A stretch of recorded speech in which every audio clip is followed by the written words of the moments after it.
வணக்கம். எல்லாரும் எப்படி இருக்கீங்க? இன்கம் டாக்ஸ் ஃபைல் பண்ற சீசன் வந்தாலே போதும் நமக்கு ஒரு சின்ன டென்ஷன் வந்துரும் இல்லையா? அதுலயும் அந்த ஃபார்ம்ல சில இடங்களை பார்க்கும்போது நம்ம வடிவேலு சொல்ற மாதிரி என்னடா இது மதுரைக்கு வந்த சோதனைன்னு தோணும். ஆனா கவலைப்படாதீங்க, அந்த மாதிரி ஒரு தலைவலிக்கு அரசாங்கம் ஒரு சூப்பரான தைலம் கொண்டு வந்திருக்கு.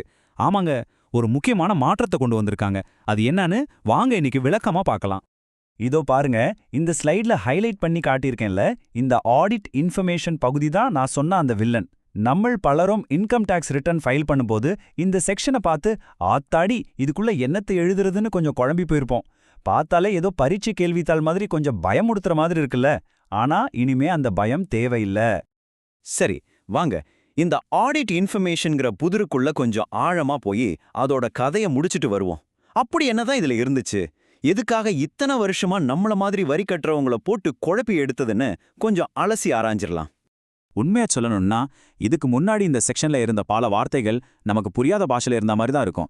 ஏகப்பட்ட டெக்னிக்கல் சொற்கள், சிக்கலான கேள்விகள்னு நம்மள மாதிரி சாதாரணமா தொழில் பண்றவங்க, சம்பளம் வாங்குறவங்கள பார்த்து இதெல்லாம் உங்களுக்கு எதுக்கு அப்படின்னு கேட்குற மாதிரி இருந்துச்சு. உங்களுக்கும் அப்படி தோணியிருந்தா நீங்க மட்டும் தனி இல்லைங்க, நம்ம எல்லாருக்குமே இந்த அனுபவம் இருந்திருக்கு. இப்போ அந்த நல்ல செய்தி என்னன்னு பார்க்கறதுக்கு முன்னாடி ஒரு சின்ன பிரேக். டாக்ஸ் ஆடிட், அதாவது வரி தணிக்கைனா முதல்ல என்ன, எதுக்காக அரசாங்கம் இந்த விவரங்களையெல்லாம் நம்ம கிட்ட கேட்டுச்சுன்னு ரொம்ப சிம்பிளா புரிஞ்சுக்கலாம் வாங்க.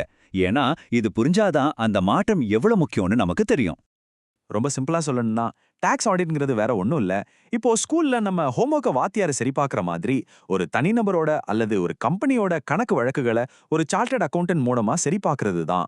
எல்லாம் சட்டப்படி கரெக்டா இருக்கா, அரசாங்கத்துக்கு கட்ட வேண்டிய வரியை சரியா கணக்கு போட்டு கட்டியிருக்காங்களான்னு உறுதிப்படுத்துற ஒரு அதிகாரப்பூர்வ ஆய்வு தான் இது. அவ்வளவுதான் மேட்டர்.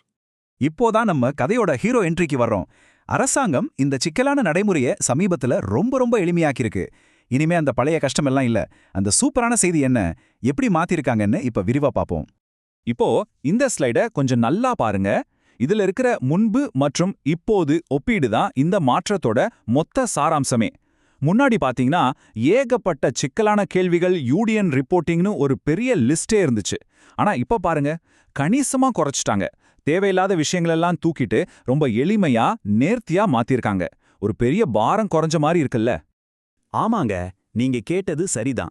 முன்னாடி ஏகப்பட்ட கேள்விகளால நம்மள திணறடிச்ச அந்த செக்ஷன் இப்ப வெறும் 4 முக்கிய தகவல்களை கொடுத்தா போதும்னு சுருங்கி போச்சு. ஜஸ்ட் 4, அவ்வளோதான். நீங்க இப்போ ஃபைல் பண்ண வேண்டிய அந்த 4 விஷயங்கள் என்னென்னு பார்க்கலாமா? 1, உங்க ஆடிட்டர் ஆடிட் ரிப்போர்ட்டை எப்போ கொடுத்தாருங்கிற தேதி. 2, அந்த ரிப்போர்ட்டுக்குன்னு ஒரு அக்னாலஜ்மெண்ட் நம்பர் இருக்கும் அது. 3, உங்க ஆடிட்டரோட பெயர், அவர் தனியா தொழில் செஞ்சா அவரோட பெயர், இல்ல ஒரு நிறுவனமா இருந்தா அந்த நிறுவனத்தோட பெயர்.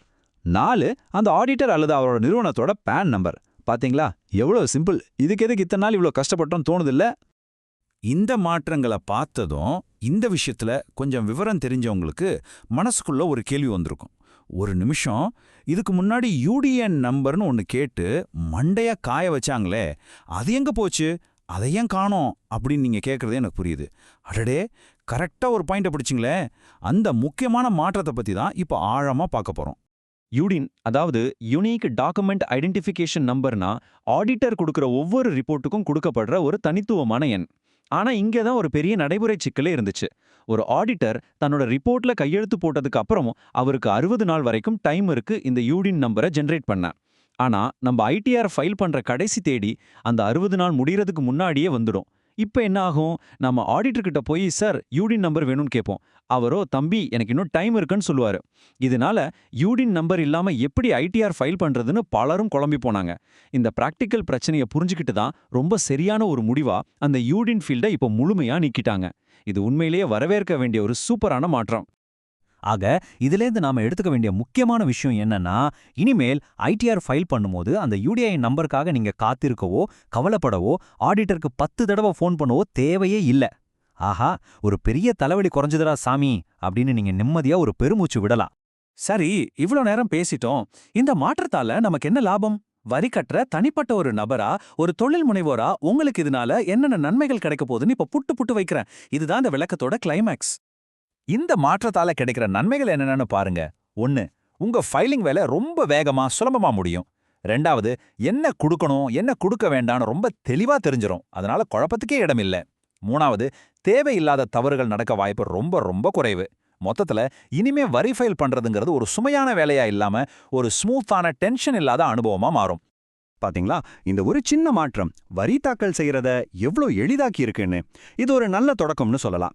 அப்போ இதே மாதிரி இன்னும் என்னென்ன வரி சீர்திருத்தங்கள் எதிர்காலத்துல வந்தா நல்லா இருக்கும்னு நீங்க நினைக்கிறீங்க? இந்த மாதிரி வரிமுறைகளை எளிதாக்குவது வரி செலுத்துற நம்ம எல்லாருக்குமே ஒரு பெரிய உந்துதலா இருக்கு இல்லையா? யோசிச்சு பாருங்க, உங்க கருத்துக்களை பத்தி யோசிங்க. அடுத்த விளக்கத்துல சந்திப்போம். நன்றி.